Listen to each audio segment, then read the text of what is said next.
മറ്റേ തോക്കുമായിട്ട് വരുന്ന സീനൊക്കെ ഇല്ലേ, അതൊക്കെ വരുന്ന ആ പുള്ളി ആ എക്സ്പ്രഷൻ ഇട്ട് വരുന്നതൊക്കെ നമ്മൾ ആ കട്ട് പറഞ്ഞ ഉടനെ നമ്മൾ ചിരിക്കുമായിരുന്നു. അതൊക്കെ ശ്രദ്ധിക്കണം. ആ സീനൊക്കെ ഷൂട്ട് ചെയ്തത് ഭയങ്കര ഫണ്ണായിരുന്നു. ഈ സെറ്റില് രംഗ പെർഫോം ചെയ്യുന്ന കാര്യങ്ങൾക്കും അമ്പ പെർഫോം ചെയ്യുന്ന കാര്യങ്ങൾക്കും എല്ലാം സെറ്റിൽ തന്നെ ഭയങ്കര ചിരിയാണ്. അത് അവർ പെർഫോം ചെയ്യുമ്പോഴും ചിരിയാണ്, പ്ലേ ബാക്ക് കാണുമ്പോഴും ചിരിയാണ്, തിയേറ്ററിൽ വന്നപ്പോഴാ ചിരിയുണ്ട്. ശരിക്കും പറഞ്ഞ ഈ കരിങ്കാളി ഷൂട്ട് ചെയ്ത് നമ്മൾ കണ്ടില്ല. കളി തുള്ളിയ കാളിതൻ കാലിൽ തങ്കപ്പൊൻചിലമ്പ്. വെറുതെ ഫോൺ നോക്കി ചിരിച്ചു, ഫോൺ നോക്കി ചുമ്മാ ചിരിക്കാൻ പറഞ്ഞതാ. പക്ഷെ ഈ ആ ഷൂട്ട് ചെയ്ത സാധനം നമ്മൾ കണ്ടപ്പോ ശരിക്കും ചിരിച്ചു പോയി. അതെനിക്ക് തോന്നുന്നു അത് നമ്മൾ കണ്ടെങ്കിൽ നല്ലൊരു ചിരി അപ്സര ആർട്സില് ആൻസർ പറയാൻ നേരത്ത് പകുതിക്കാരൊരു സാധനമുണ്ട്, അമ്പ കറക്റ്റ് എന്ന് പറഞ്ഞിട്ട് അത് നമ്മൾ ചിരിച്ച് മരിച്ചുപോയി. ചില സമയത്ത് ഇവൻ, ചില സമയത്ത് അവൻ, അതിങ്ങനെ മാറി മാറി വരും.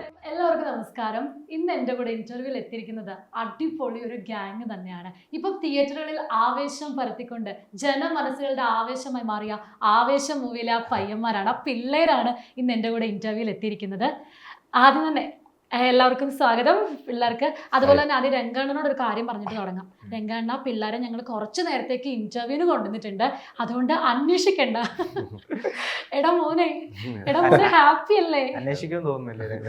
എന്തോ അന്വേഷിക്കുമോ? അതൊക്കെ കഴിഞ്ഞോ? എടാ മോനെ ഹാപ്പി അല്ലേ? എങ്ങനെ പോകുന്നു ആവേശം? ഇപ്പം ജനമനസ്സുകൾ അങ്ങ് സ്വീകരിച്ച ആ ഒരു ത്രില്ലിലാണ് എല്ലാവരും. അപ്പൊ എങ്ങനെയാണ് നിങ്ങളുടെ ത്രില്ല് ഇപ്പോഴും? പടം കഴിഞ്ഞതിനേക്കാളും ത്രില്ലിലാണ് ഇപ്പോഴും അല്ലേ? എനിക്കൊന്ന് ഇപ്പൊ ഇന്റർവ്യൂസ് കൊടുക്കുന്ന ആ ഒരു ത്രില്ലാണെന്ന് തോന്നുന്നു, ആ ഒരു ബഹളത്തിലാണെന്ന് തോന്നുന്നു. എനിക്ക് തോന്നുന്നു നിങ്ങളെ മൂന്നുപേരെ സംബന്ധിച്ച് ഇപ്പം അജു ആണെങ്കിലും ബിബി ആണെങ്കിലും ശാന്തനാണെങ്കിലും എല്ലാവരും ഈ ഒരു സിനിമയിലേക്ക് ആദ്യമായിട്ട് വരികയാണ്, അല്ലെങ്കിൽ സിനിമ ഇൻഡസ്ട്രിയിലേക്ക് ആദ്യമായിട്ട് വരികയാണ്. പക്ഷെ ഞങ്ങൾക്കത് ഫീൽ ചെയ്തതേ ഇല്ല. ത്രൂ ഔട്ട് ആ ഒരു സിനിമ കണ്ടപ്പോൾ ആ എനർജറ്റിക് അല്ലെങ്കിൽ എപ്പോഴൊക്കെയോ കണ്ട ഒരാൾക്കാരെ പോലെ നമുക്ക് ഫീൽ ചെയ്ത് അത് തോന്നുക എന്ന് പറയുന്നത് വളരെ റെയർ ആയിട്ടുള്ള നിങ്ങളുടെ ഒരു ക്വാളിറ്റിയാണ്. അപ്പൊ എങ്ങനെയായിരുന്നു ആ ഒരു മാജിക്? എന്താണ് അങ്ങനെ തോന്നിയതിൽ സന്തോഷം.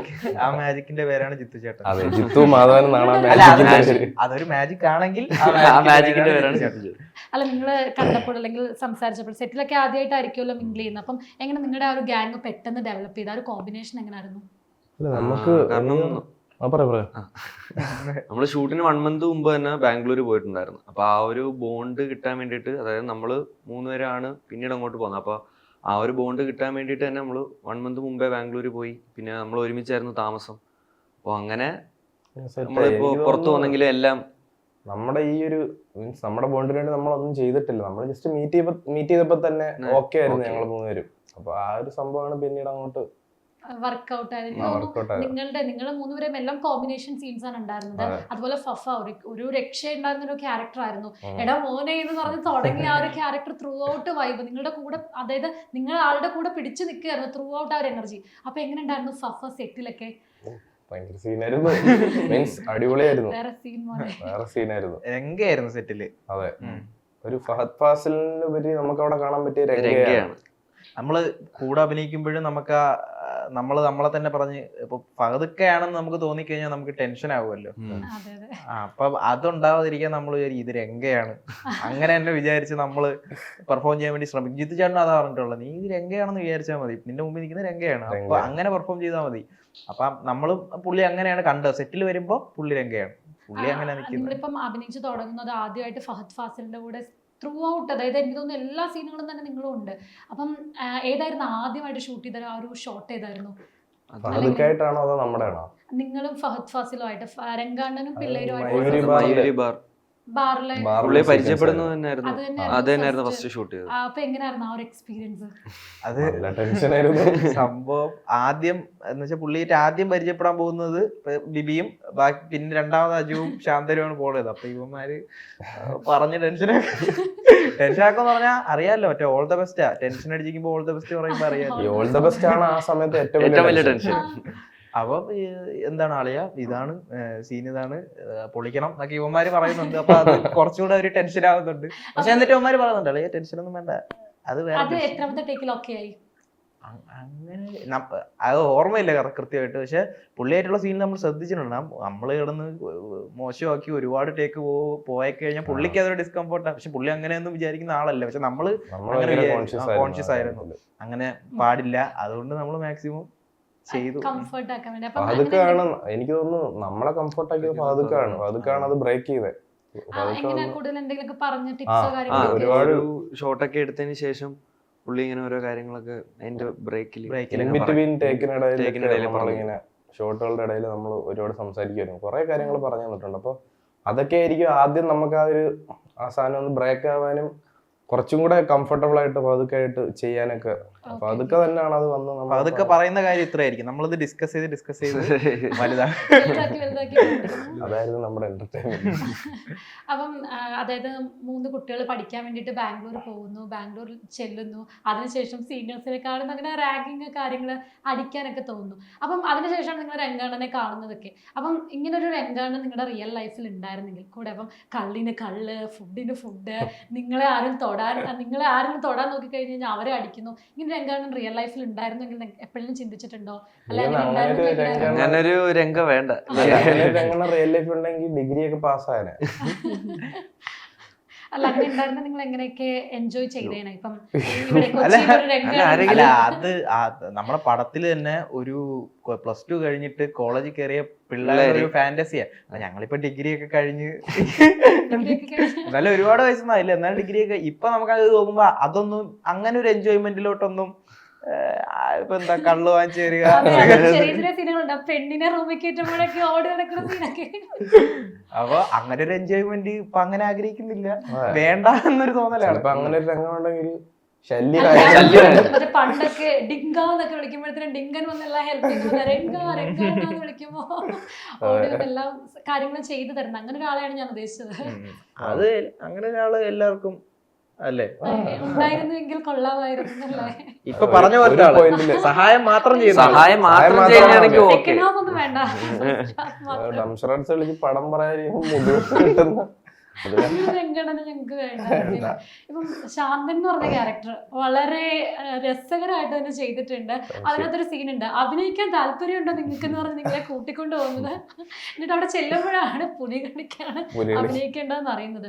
അപ്പം ഇതുപോലെ അഭിനയിക്കാൻ വേണ്ടിയിട്ടൊക്കെ നിങ്ങളിപ്പോ പോയിട്ടുണ്ടല്ലോ, ഓഡീഷൻസ് അങ്ങനെയൊക്കെ പോയിട്ടുണ്ടെങ്കിൽ ഇങ്ങനെ ഏതെങ്കിലും ഒരു ഫണ്ണി മൊമെന്റ് എപ്പോഴെങ്കിലും അങ്ങനെ ഇങ്ങനെ എന്തെങ്കിലും അഭിനയിച്ചിട്ടുണ്ടോ? സ്കൂളിലാണെങ്കിലോ? നമ്മളിപ്പോ ഒരു സംഭവം ചെയ്യാൻ പോയിട്ട് അവിടെ ചെല്ലുമ്പോ അതല്ല വേറൊരു ഇതിനാണ് വിളിച്ചതെന്ന് പറഞ്ഞ അങ്ങനെ കുറെ കോമഡി സീൻസ് ഒക്കെ ഉണ്ടായിട്ടുണ്ട്. അല്ല ഡ്രസ്സ് മാറിയല്ല, ഇപ്പൊ എന്താ പറയണ്ടേ, വിളിച്ചത് വേറൊന്നിനും നമ്മൾ ചെന്നപ്പോ വേറൊന്നും, അങ്ങനെയൊക്കെ സംഭവിച്ചിട്ടുണ്ട്. അങ്ങനെ സംഭവിച്ചിട്ടുണ്ട് അല്ലേ? അതുപോലെ തന്നെ ഉഴപ്പി നടന്നാലും ജയിക്കുന്ന ഒരു ഫ്രണ്ട് എല്ലാവരുടെ കൂട്ടത്തിലും കാണും. അപ്പം നിങ്ങളുടെ കൂടെ ഇത്രയും ഉഴപ്പി നടന്നിട്ടും ലാസ്റ്റ് റിസൾട്ട് വന്നപ്പം ഒരാള് മാത്രം ജയിച്ചു. അതെങ്ങനെ എങ്ങനെ സാധിക്കുന്നു? ശാന്തനൊരു ജീനിയസ് ആണ്. ശാന്തൻ പക്ഷെ അതിൽ നിങ്ങൾ ശ്രദ്ധിക്കണം, ബിബി അവിടെ രാവിലെ ഒക്കെ എഴുന്നേറ്റ് പഠിക്കുന്നുണ്ട്. അതാണ് ഷോർട്സിലൊക്കെ കാണിക്കുന്നത്. ബിബി ഞാനോടത്തപ്പോ ബിബി പാസ്സാവും, ബിബി ഇടയ്ക്കിടയ്ക്ക് അമ്മ കോൾ ചെയ്യുന്നുണ്ട്, അമ്മേനെ നോക്കണം. അപ്പൊ ഒരുപാട് തോറ്റു. നിങ്ങള് വീട്ടിൽ പോകുന്ന സമയത്താണ് ബിബി പറയണത്, എടാ പഠിച്ച് രക്ഷപ്പെടണം, നമ്മൾ അതിനു വേണ്ടിയാണ് വന്നതെന്നൊക്കെ പറഞ്ഞ് എന്നിട്ടും തോറ്റെന്നുള്ളതാണ്. ശാന്തന്റെ ക്യാരക്ടർ വെച്ച് കോപ്പി അടിച്ചാലും തുണ്ട് വെച്ചാലും അവൻ ജയിക്കും, ഉറപ്പായിട്ട് ജയിക്കും. അങ്ങനെ ആയിരിക്കണം ജയിച്ചേക്കുന്നത്. അപ്പൊ ശരിക്കും റിയൽ ലൈഫിൽ എങ്ങനെയാണ് പഠിക്കാനൊക്കെ? ശാന്തനോടാണ് അത് നിങ്ങളോട് പഠിക്കാനൊക്കെ എങ്ങനെയാണെന്ന് വെച്ചാൽ കുഴപ്പമില്ലായിരുന്നു തോന്നുന്നു. ഇങ്ങനെ അതായത് ഇങ്ങനെ ഉഴപ്പി നടന്ന ഒരുപാട് ഇൻട്രസ്റ്റ് ഇല്ലായിരുന്നു, അതുകൊണ്ടാണ് പഠിക്കാൻ ഇൻട്രസ്റ്റ് ഉണ്ടായിരുന്നില്ലല്ലേ? അങ്ങനെ പഠിത്തം മാത്രമായിട്ട് ഇങ്ങനെ മുമ്പോട്ട് പോയിട്ടില്ല. അപ്പൊ അതിന്റെ പുറകെ ഇങ്ങനെയുള്ള പരിപാടികൾ ചെയ്തോണ്ട്. ഞാൻ ഡിഗ്രി കംപ്ലീറ്റ് ചെയ്തു, ഇപ്പൊ MBA ചെയ്തോണ്ടിരിക്കുന്നു. പഠിപ്പിസ്റ്റൊക്കെ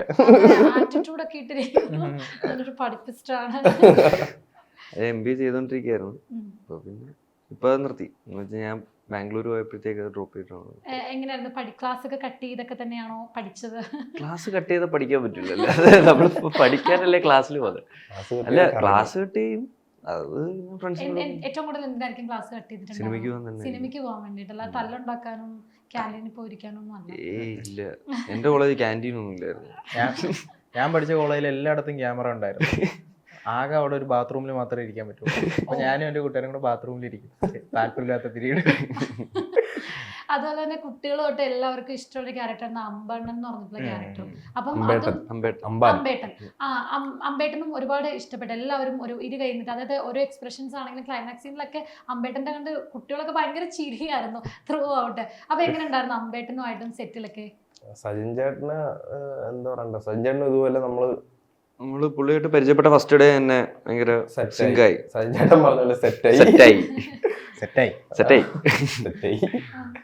ഒരുപാട് എക്സ്പീരിയൻസ് ഉള്ള എന്നാൽ നമ്മുടെ കൂടെ നിൽക്കുന്ന നമ്മുടെ പ്രായത്തിനൊപ്പം നിൽക്കുന്ന അതാണ് ഒരു പേഴ്സണാലിറ്റി ആയിരുന്നു പുള്ളി. പുള്ളിക്ക് അത്രയും മീൻസ് നമ്മളെ കേട്ടില് സീനിയർ ആണെന്ന് അങ്ങനൊന്നും ഇല്ല. നമ്മുടെ കൂടെ നിൽക്കുമ്പോ നമ്മളെ പോലെ തന്നെ എന്നാ സീനിയർ ആണ്, എന്നാ പ്രായമില്ല. അമ്പേട്ടന്റെ ക്യാരക്ടർ ആണെങ്കിലും നമുക്ക് തോന്നി, അതായത് ഇപ്പൊ മായാവിക്കകത്ത് വിക്രമന്റെ ഒക്കെ ഒരു ക്യാരക്ടർ പോലെ സ്ട്രൈപ്സ് ഉള്ള ടീഷർട്ട്. അപ്പൊ നിങ്ങൾക്ക് എങ്ങനെയാണ് ഫസ്റ്റ് അമ്പേട്ടൻ എന്ന് പറഞ്ഞ ക്യാരക്ടർ വന്നപ്പോൾ നിങ്ങൾക്ക് എങ്ങനെയായിരുന്നു? കാണുമ്പോ തന്നെ നമുക്ക് ചിരി വരും. കാണുമ്പോ തന്നെ അമ്പാനെ കാണുമ്പോ നമുക്ക് ചിരി വരും. സജിൻ ചേട്ടനല്ല, അമ്പാനെ കാണുമ്പോ നമുക്ക് ചിരി വരും. അവിടെ ഈ സെറ്റില് രംഗ പെർഫോം ചെയ്യുന്ന കാര്യങ്ങൾക്കും അമ്പ പെർഫോം ചെയ്യുന്ന കാര്യങ്ങൾക്കും എല്ലാം സെറ്റില് തന്നെ ഭയങ്കര ചിരിയാണ്. അത് അവർ പെർഫോം ചെയ്യുമ്പോഴും ചിരിയാണ്, പ്ലേ ബാക്ക് കാണുമ്പോഴും ചിരിയാണ്, തിയേറ്ററിൽ വന്നപ്പോഴാ ചിരി ചിരിയുണ്ട്. ഏറ്റവും വലിയ പ്രശ്നം ഷോട്ട് എടുക്കാൻ പറ്റാത്ത അവസ്ഥ ഉണ്ടായിരുന്ന ഏതെങ്കിലും ഒരു ഷോട്ട് അല്ല, ഉണ്ടായിട്ടുണ്ട്. ഇവനൊക്കെ ഇഷ്ടം പോലെ ഉണ്ടായിട്ടുണ്ട്. ഇവനൊക്കെ ചെയ്യുന്നതാണ്ട് ജിത്തിയുടെ ചിരിച്ചിട്ടുണ്ട് ഒരുപാട്. അതല്ല, ഈ ഇപ്പൊ സജിൻ ചേട്ടന്റെ ഒക്കെ ഇതെന്ന് പറഞ്ഞാൽ സജിൻ ചേട്ടനായാലും ഫഹദ്ഖാനിലും ഓപ്പോസിറ്റ് ഇവര് ചെയ്യുമ്പോൾ നമ്മളത് ഭയങ്കര കൺട്രോൾ ചെയ്ത് ഇപ്പുറത്ത് നിൽക്കുന്നത്. അത് ചിരിക്കാതെ മറ്റേ കടിച്ചു പിടിച്ചാ നമ്മള് നിൽക്കുന്നത്. മറ്റേ തോക്കുമായിട്ട് വരുന്ന സീനൊക്കെ ഇല്ലേ, അതൊക്കെ വരുന്ന ആ പുള്ളി ആ എക്സ്പ്രഷൻ ഇട്ട് വരുന്നതൊക്കെ നമ്മൾ ആ കട്ട് പറഞ്ഞ ഉടനെ നമ്മൾ ചിരിക്കുമായിരുന്നു. കാരണം എനിക്കൊന്നത് അവിടുത്തെ ആ സമയത്ത് അത് ഭയങ്കര എന്തോ തമാശയായിരുന്നു. പിന്നെ എനിക്ക് ഓർത്തിട്ട് ഇപ്പോഴും എനിക്ക് ചിരി കൺട്രോൾ ചെയ്യാൻ പറ്റും. അതൊക്കെ ശ്രദ്ധിക്കണം. ആ സീനൊക്കെ ഷൂട്ട് ചെയ്തത് ഭയങ്കര ഫണ്ണായിരുന്നു. പിന്നെ അപ്സറാട്സില് ലാസ്റ്റ് ഇത് നമ്മുടെ ആൻസർ പറയാൻ നേരത്ത് ഫഹദ്ഖാൻ ഒരു സാധനമുണ്ട്, അതിന് അത് ചിരിച്ച് അത് ആ സീനാണ് അളി പടത്തിലുള്ളത്. അതെ അപ്പൊ കറക്റ്റ് എന്ന് പറഞ്ഞിട്ട് ചിരിച്ച് മരിച്ചുപോയി. അപ്പൊ ഒരുപാട് ഇങ്ങനെ നിങ്ങളും സെറ്റിലും ചിരിയായിരുന്നു. അതുപോലെ തന്നെ സ്പോട്ടിൽ എന്തെങ്കിലും ക്രിയേറ്റ് ചെയ്തിട്ടുണ്ടായിരുന്നോ? അതായത് ഇപ്പൊ ഡയലോഗ്സിലാണെങ്കിൽ ഇപ്പൊ ഒരുപാട് ഡയലോഗ്സ് ത്രൂ ഔട്ട് എല്ലാവരും കാണാതെ എടാ മോനെ ആണെങ്കിൽ അടക്കമുള്ളത് ഒരുപാട് ഡയലോഗ്സ്, അത് നമ്മുടെയൊക്കെ മനസ്സിൽ നിൽക്കുന്ന ഒരുപാട് ഡയലോഗുകൾ ഉണ്ട്. അങ്ങനെ സ്പോട്ടായിട്ട് നിങ്ങൾ എന്തെങ്കിലും ചെയ്യുന്നത്? നോർമലി ജിത്തു ചേട്ടൻ ഇപ്പൊ നമ്മുടെ ഡയലോഗ്സ് എടുക്കുവാണെങ്കിൽ നോർമലി ജിത്തു ചേട്ടൻ നമ്മൾ സ്ക്രിപ്റ്റ് കാണാപ്പാടം പഠിച്ച് ഡയലോഗ് പഠിക്കേണ്ടെന്ന് പറഞ്ഞിട്ടുണ്ട്. അതായത് ഒരു സീൻ ഷൂട്ട് ചെയ്യുന്നതിന് മുമ്പേ ജിത്തു ചേട്ടൻ വരുമ്പോൾ ഇതാണ് സിറ്റുവേഷൻ, അപ്പൊ നിന്റെ രീതിയിൽ നീ എങ്ങനെയായിരിക്കും ഈ ഒരു ഡയലോഗ് പറയുന്നത്. അപ്പം എന്തെങ്കിലുമൊക്കെ ചില സ്പെസിഫിക് സീനിൽ മാത്രമേ ജിത്തു ചേട്ടൻ വന്നിട്ട് പറയൂടാ ഇന്ന ഡയലോഗ് തന്നെ നീ പറയണം, അത് നിന്റെ രീതിയിൽ പറയാം എന്നേ പറഞ്ഞിട്ടുള്ളൂ. അല്ലാതെ അങ്ങനെ ജിത്തു ചേട്ടൻ അത് കോട്ടയം സ്ലാങ്ങിൽ പറയും, നമ്മളത് തിരുവനന്തപുരം, ഇവൻ കൊല്ലം. നമ്മളെന്ത് എങ്ങനെ ജിത്തു ചേട്ടൻ പറഞ്ഞിട്ടുണ്ട്, നിങ്ങൾ എങ്ങനെ സംസാരിക്കുന്നു അതുപോലെ സംസാരിക്കണം. ഇടയ്ക്ക് ചിലപ്പോ ജിത്തു ചേട്ടൻ പറഞ്ഞ പോലെ ചില സ്ലാങ് ഒക്കെ നമ്മൾ പറയാം. അപ്പൊ ജിത്തു ചേട്ടൻ കട്ട് ചെയ്തിട്ട് പറയാം എടാ ഇതേതോ നിന്റെ അവിടെ എങ്ങനെയാണോ പറയുന്നത്, അല്ല എന്നാ അതുപോലെ പറയാം, അതുപോലെ പറഞ്ഞു. അപ്പൊ അങ്ങനെയുള്ളൊരു ഫ്രീഡം ജിത്തു ചേട്ടൻ തന്നിട്ടുണ്ട്. ഇംപ്രവൈസ് ചെയ്യേണ്ട സ്ഥലങ്ങളിൽ ജിത്തു ചേട്ടൻ അത് പറയും, എടാ അവിടെ അത് ചെയ്തോ, അതല്ല ഒരു സ്പെസിഫിക് സീനിൽ ഇങ്ങനെ വേണം എന്നുള്ളത് അത് അതുപോലെ പറഞ്ഞു. കാരണം നമ്മൾ ഇപ്പൊ ഏതൊരു സീൻ എടുക്കുമ്പോഴും നമ്മൾ മാക്സിമം അല്ലടാ നമ്മൾ അങ്ങോട്ടും ഇങ്ങോട്ടും എന്താണ് അവിടെ ചെയ്യാൻ പറ്റുന്നത് ഇംപ്രവൈസ് ചെയ്യാറുണ്ട്. അത് പറഞ്ഞിട്ട് ഇപ്പം ജിത്തു ചേട്ടനും ഓക്കെ ആണെങ്കിൽ റിഹേഴ്സൽ അല്ല, ജസ്റ്റ് നമ്മൾ തന്നെ പ്ലാൻ ചെയ്യും എന്തൊക്കെയാണ് സീനിൽ ചെയ്യാൻ പറ്റും. എന്നിട്ട് ജിത്തു ചേട്ടൻ്റെ അടുത്ത് ചോദിക്കുമ്പോൾ മോശമാണെങ്കിൽ പുള്ളി പറയാം അത് വേണ്ട അത് വേണ്ട, ഇട്ടോളം പറയും. അങ്ങനെ തന്നെ പറയും. ഭയങ്കര രസമുള്ള പ്രോസസ് ആയിരുന്നു. അതായത് എന്ത് കിട്ടിയാലും നമ്മൾ മൂന്നുപേരും ഡിസ്കസ് ചെയ്തിട്ട് ഫസ്റ്റ് ടേക്കിൽ എന്തെങ്കിലും പാളിപ്പോയി കഴിഞ്ഞാൽ നമ്മൾ പറയാം അളിയത് പാളിയാക്കാം, അവൻ പറയാം അപ്പൊ അത് ശരിയാക്കാം അത് നല്ലതാണെങ്കിൽ പറയാം അളിയത് പൊളിയായിരുന്നു, അപ്പം പറയാം അടുത്ത ടേക്കിൽ അത് കിട്ടൂല അളിയാ പറയും. നമ്മൾ മൂന്നുപേര് എല്ലാം ഏത് സീൻ ഏത് ഷോട്ട് എടുക്കുന്നതിന് മുമ്പ് നമ്മളെ കൊണ്ട് പറ്റുന്ന ഒരു കോൺട്രിബ്യൂഷൻ കൊടുക്കാൻ നോക്കിയിട്ടുണ്ടെന്ന് തോന്നുന്നു. ജിത്തു ചേട്ടന് ഭയങ്കര സന്തോഷമായിരുന്നു. നിങ്ങൾ മാക്സിമം നല്ല ഞങ്ങളൊക്കെ ഇരു കൈ നീട്ടി സ്വീകരിച്ചു. അത്രയ്ക്ക് കയ്യടിയായിരുന്നു തിയേറ്ററിലിരുന്ന്. അതുപോലെ തന്നെ ഇപ്പം നിങ്ങൾ പറഞ്ഞ പോലെ തന്നെ ഓരോരുത്തർ ഓരോ സ്ലാങ് സംസാരിച്ചു. നമ്മുടെ രംഗണ്ണന്റെ സ്ലാങ് എന്ന് പറഞ്ഞാൽ എത്ര ഭാഷകളാണ് കയറി വന്നത്.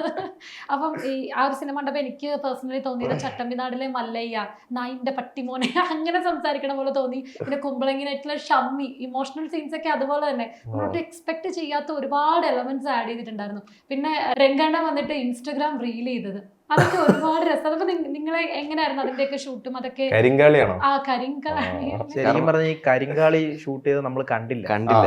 അപ്പൊ അത് റീല് shoot ചെയ്ത് കഴിഞ്ഞതിന് ശേഷമാണ് നമ്മളവിടെ പോകുന്നത്. ഈ റീല് കണ്ട് ചിരിക്കുന്ന സീനില് നമ്മള് ആ റീല് ആ സമയത്ത് ഷൂട്ട് ഇല്ല, ചെയ്തില്ല, വെറുതെ ഫോൺ നോക്കി ചിരിച്ചു. ഫോൺ നോക്കി ചുമ്മാ ചിരിക്കാൻ പറഞ്ഞതാ. പക്ഷെ ഈ ആ ഷൂട്ട് ചെയ്ത സാധനം നമ്മൾ കണ്ടപ്പോ ശരിക്കും ചിരിച്ചു പോയി. അതെനിക്ക് തോന്നുന്നു അത് നമ്മൾ കണ്ടെങ്കിൽ ആ പടത്തിൽ ആ ചിരിയെക്കാട്ടി കുറച്ചും കൂടെ നല്ലൊരു ചിരി കിട്ടിയത്. എനിക്ക് തോന്നുന്നു അതിനകത്ത് രംഗണ്ണൻ എന്ന് പറഞ്ഞ ക്യാരക്ടറിന് കുറച്ച് ബിബിനോട് കുറച്ച് സ്നേഹം കൂടുതൽ ഉണ്ടായിരുന്നു. അവസാനം സോറി പറയണ്ട, നീ സോറി പറയണ്ടെന്ന് പറഞ്ഞു. അപ്പം നിങ്ങൾ തമ്മിലുള്ള ഒരു ഫഹദിക്കിനെ ആദ്യമായിട്ട് കാണുന്നു. അപ്പം അഭിനയിക്കുന്ന എങ്ങനെയായിരുന്നു ബിബിക്ക് ആ ഒരു എക്സ്പീരിയൻസ്? അത് എന്താണ് ജിത്തു ചേട്ടനും പറഞ്ഞിട്ടുള്ള എന്ന് വെച്ചാൽ നമുക്ക് മനസ്സിലാവും. ഇപ്പൊ രംഗയ്ക്ക് ബിബിയോടാണ് ഇഷ്ടം എന്നുള്ള സാധനം, കുറച്ച് കൂടുതൽ ഇഷ്ടം ബിബിയോടുള്ള സാധനം നമുക്ക് അറിയായിരുന്നു. അപ്പം എന്താണ് ഞാൻ തന്നെ നേരത്തെ പറഞ്ഞ പോലെ മെന്റലി പ്രിപ്പയർ ആയി. കാരണം നമ്മളങ്ങനെ നമുക്ക് കുറച്ച് കോമ്പിനേഷൻ സീൻസ് വരുമ്പോൾ നമ്മൾ ടെൻസ്ഡ് ആവാൻ പാടില്ലല്ലോ. അപ്പൊ നമ്മൾ ഓപ്പോസിറ്റ് നിൽക്കുന്ന രംഗയാണ്. ബിബിക്ക് രംഗയോട് അങ്ങനെ വലിയ, രംഗയ്ക്ക് സ്നേഹമാണെങ്കിലും ബിബിക്ക് അങ്ങനെ വലിയ താല്പര്യമില്ല. അപ്പൊ അങ്ങനെ തന്നെ നിൽക്കണം. അങ്ങനെ അതുപോലെ തന്നെ ബിബിയും അമ്മയും തമ്മിലൊരു ബോണ്ടും, അതായത് അമ്മയുടെ കോള് വരുന്ന സമയങ്ങളിലൊക്കെയാണ് രംഗണ്ണന്റെ കണ്ണ് നിറയുന്നതും അല്ലെങ്കിൽ പെട്ടെന്നൊരു ട്വിസ്റ്റ് കഥയിൽ ഉണ്ടാക്കിക്കൊണ്ട് വരുന്നത് അതായിരുന്നു. അപ്പൊ എങ്ങനെയാണ് ശരിക്കും അമ്മ കോൾ ചെയ്യുമ്പോൾ ഇങ്ങനെയുള്ള റിംഗ് ടോൺസ് ഒക്കെ, അതായത്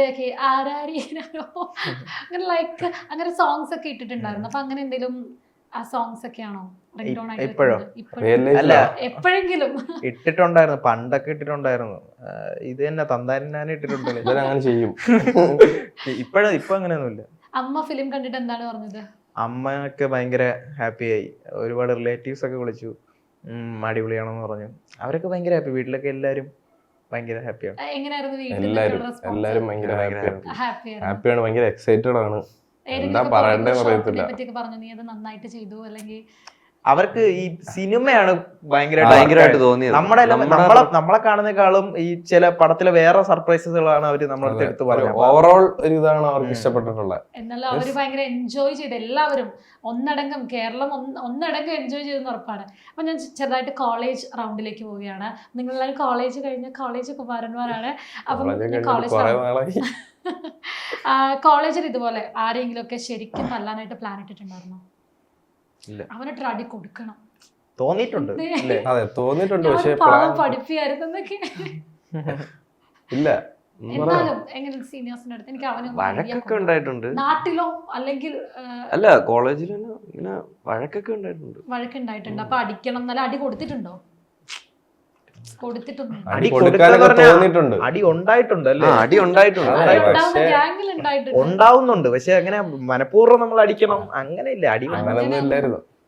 അതുപോലെ തന്നെ ബോയ്സ് ഹോസ്റ്റൽ അതിനകത്ത് കാണിക്കുന്നുണ്ട്. ശരിക്കും നിങ്ങൾ ബോയ്സ് ഹോസ്റ്റൽ അല്ലെങ്കിൽ ബോയ്സിന്റെ ഹോസ്റ്റലൊക്കെ ഇത്ര അലമ്പായിരിക്കും? ഞാൻ അവിടെ ചെന്നപ്പോഴാണ് അത് എക്സ്പ്ലോർ ചെയ്യുന്നത്. എന്റെ ഒരു ഫസ്റ്റ് എക്സ്പീരിയൻസ് ആയിരുന്നു. ഞാൻ ഒരു ഹോസ്റ്റല് ഇപ്പൊ ഞാൻ ബോയ്സ് ഹോസ്റ്റൽ കണ്ടിട്ടുണ്ട്, ഞാൻ നിന്നിട്ടില്ല. പക്ഷെ ഫ്രണ്ട്സ് ഒക്കെ നിക്കുന്നത് കണ്ടിട്ടുണ്ട്, അവിടെ പോയിട്ടൊക്കെ ഉണ്ട്. അപ്പൊ ഇത്ര അലമ്പില്ല അല്ലേ? ഇത് ഭയങ്കര അലമ്പല്ലേ? അജുബി ശാന്തന് വന്നലമ്പ്. കാരണം ഇവര് കേരളത്തിൽ നിന്ന് ബാംഗ്ലൂർ പോയി മറ്റേ ഫ്രീഡം കിട്ടിയ പിള്ളേര് കുറച്ചും കൂടെ വൃത്തി കാണും. ഇല്ല ഇല്ല, ഞാൻ എന്റെ ഫ്രണ്ട്സ് ഒക്കെ ഹോസ്റ്റലിൽ അങ്ങോട്ട് പോവാറുണ്ട്. ഫസ്റ്റ് ഹോസ്റ്റൽ ലൈഫും ആയിരുന്നു. അത് തോന്നിയില്ല, നിങ്ങൾക്ക് എക്സ്പീരിയൻസ്ഡ് ആണെന്ന് ഞങ്ങൾ ഓർത്തത്. അതാണ് ജിത്തുചേട്ടന്റെ എക്സ്പീരിയൻസ്. ജിത്തുചേട്ടന്റെ എക്സ്പീരിയൻസ് ആണ് നമുക്ക് പറഞ്ഞു തന്നതും നമ്മൾ ചെയ്തതല്ല. അതുപോലെ തന്നെ നിങ്ങളൊരു ഗ്യാങ് ആയിട്ട് നിന്ന് കഴിഞ്ഞാൽ നമ്മളെ ആർക്കും ഒന്നും ചെയ്യാൻ പറ്റില്ല. ബോയ്സ് എല്ലാവരും ഒരു ഗ്യാങ് ആയിരിക്കണം എന്നൊക്കെ പറഞ്ഞു. അതുപോലെ ബോയ്സ് ഗ്യാങ് ആയി നിന്ന് കഴിഞ്ഞാൽ ഏറ്റവും കൂടുതൽ ചെയ്യുന്ന കാര്യം എന്തായിരിക്കും? ഒരു ഗ്യാങ് ഇൻഡിവിജ്വൽ കളിയാക്കും. അതെ, ആരെങ്കിലും പറ്റിയ അല്ല ഫ്രണ്ട്സ് ഒക്കെ കൂടുമ്പോ അങ്ങനെ നമ്മള് വായനോട്ടത്തിനെക്കാട്ട് കൂടുതൽ കൂട്ടുകാർ തമ്മിൽ അങ്ങോട്ടും ഇങ്ങോട്ടും ഓരോ ആരെങ്കിലും ടാർഗറ്റ് ചെയ്തിട്ട് അങ്ങോട്ടും ഇങ്ങോട്ടുള്ള തമാശ. അതെ, ഇപ്പൊ ഞങ്ങൾ മൂന്നുപേരും കൂടിയ പോലും നമ്മൾ അത് തന്നെയാണ്. ഇപ്പൊ ഇവനെ ടാർഗറ്റ് ചെയ്യാൻ ഞാനും അവനും കൂടെ ചേരും. ചില സമയത്ത് ഇവൻ, ചില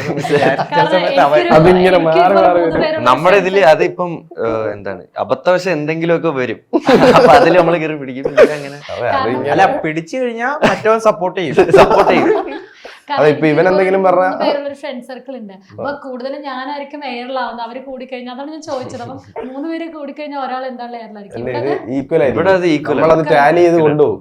അപ്പൊ ഇവൻ പറയും എടാ എന്തോടാ അപ്പൊ നമ്മൾ ഇവനെ കളിയാക്കും, അപ്പൊ ഇവന്മാര് എന്നെ കളിയാക്കും. അപ്പൊ അങ്ങനെ ഇതിനകത്ത് ആരാ ഏറ്റവും കൂടുതൽ ഇമോഷണലി കുറച്ചുകൂടി, അതായത് ബിബി എന്ന് പറഞ്ഞ ക്യാരക്ടർ അതിനകത്ത് കുറച്ച്, അതായത് നിങ്ങൾ രണ്ട് സ്ട്രോങ് ആയിട്ടൊക്കെ നിൽക്കുന്ന സമയത്തും അമ്മയുടെ കോള് വന്നു കഴിഞ്ഞിട്ട് കരയണ ഒരു സീൻ ഉണ്ട്. അപ്പൊ മനസ്സിലായി റിയൽ ലൈഫിൽ അങ്ങനെ ആണോ, പെട്ടെന്ന് സെന്റിമെന്റൽ ആവും? അത്ര സെൻസിറ്റീവ് ഒന്നും അല്ല. ബിബിയുടെ അത്ര സെൻസിറ്റീവ് അല്ല, ബിബിയുടെ അത്ര സെൻസിറ്റീവ് അല്ല. കാരണം ഇടയ്ക്ക് ഹിപ്സ്റ്റർ ആണെന്ന് പറയുന്നുണ്ട്, ഇനി ഇതോർത്തോണ്ട് നീ കരയണ്ടെന്ന് പറഞ്ഞൊരു ഞാൻ അതോർത്തിരുന്നു മോങ്ങണ്ട. പക്ഷെ എനിക്ക് തോന്നുന്നു ബിബിയൊക്കെ കാട്ടിയും അജു ആണെന്ന് തോന്നുന്നു. അജുവിനാണ് ഇമോഷൻ അവസാനമൊക്കെ ആവുമ്പോഴത്തേക്ക്. അജുൻ നമ്മൾ അതൊന്നും പ്രതീക്ഷിച്ചിട്ടുണ്ടായിരുന്നില്ല. കാരണം പെട്ടെന്ന് നല്ല ബോൾഡായി നിന്നിട്ടാണ് നീ എന്താണ് അടി കൊണ്ടിട്ട് കരയാത്തതെന്ന് ചോദിക്കുമ്പോഴത്തേക്കും അത് കുറച്ച് കഴിഞ്ഞ് നീയാണോ കരഞ്ഞത്? അത് പുള്ളി ചെന്ന് വിടുന്ന അല്ല, അജു എന്ന് പറയുന്ന ഒരാള് ചെന്ന് വിടുന്നതെന്ന് വെച്ചാല് ഒരു പേടിയില്ലാത്ത ഒരു 22 പേരുടെ കൂട്ടത്തില. അപ്പൊ കുറച്ചെങ്കിലും ധൈര്യമുള്ളത്, അല്ല പേടിയുള്ള ഒരു 22 പേരുടെ കൂട്ടത്തില. അപ്പൊ കുറച്ചെങ്കിലും ധൈര്യമുള്ളത് ഇത്. അപ്പം അപ്പൊ പിന്നെ ആളാവാൻ ഏറ്റവും ബെസ്റ്റ് ഓപ്ഷൻ അതാണ്. അജുവിന്റെ ഒരു ഇത് അതാണ് കാണിക്കുന്നത്. അതെ, ആദ്യം ഷോ കാണിക്കുന്നത് ശാന്തന്റെ അടുത്ത് ബിബിയുടെ അടുത്തൊക്കെ ഷോ കാണിക്കുന്നത്. പാവം ശാന്തൻ, അല്ല മണ്ടൻ ശാന്തൻ, പാവം ബിബി, അവരുടെ അടുത്തൊക്കെ ഷോ കാണിക്കുക. കാരണം ഇവരെ ഈ ബിബിയെയും ശാന്തനെയൊക്കെ ട്രീറ്റ് ചെയ്യുന്നത് വെറും ഇല്ല പിള്ളേരെ പോലാണ് എന്ന് പറയുന്നത് ട്രീറ്റ് ചെയ്യുന്നത്. പക്ഷെ പുള്ളിക്ക് അതിനുള്ള ധൈര്യവും ഒന്നും ഉണ്ടായിട്ടല്ല. പുറത്ത് അങ്ങനെ അജു പുറമെ ഒരു ഭയങ്കര ധൈര്യശാലിയെ പോലെ കാണിക്കുന്നെങ്കിലും ഉള്ളിലൊരു പേടിത്തൊണ്ടാണ്. ട്വിസ്റ്റ് ബിബിയിലേക്കായിരുന്നു. ബിബിയാണ് പിന്നെ പറഞ്ഞത് നീ എന്താണ് രംഗൻ സംസാരിക്കണം. അല്ല, ശരിക്കും പറഞ്ഞാൽ അത് പടത്തിന്റെ ഒരു ഓരോ ക്യാരക്ടറിന്റെ ആർക്ക് തന്നെയാണ്.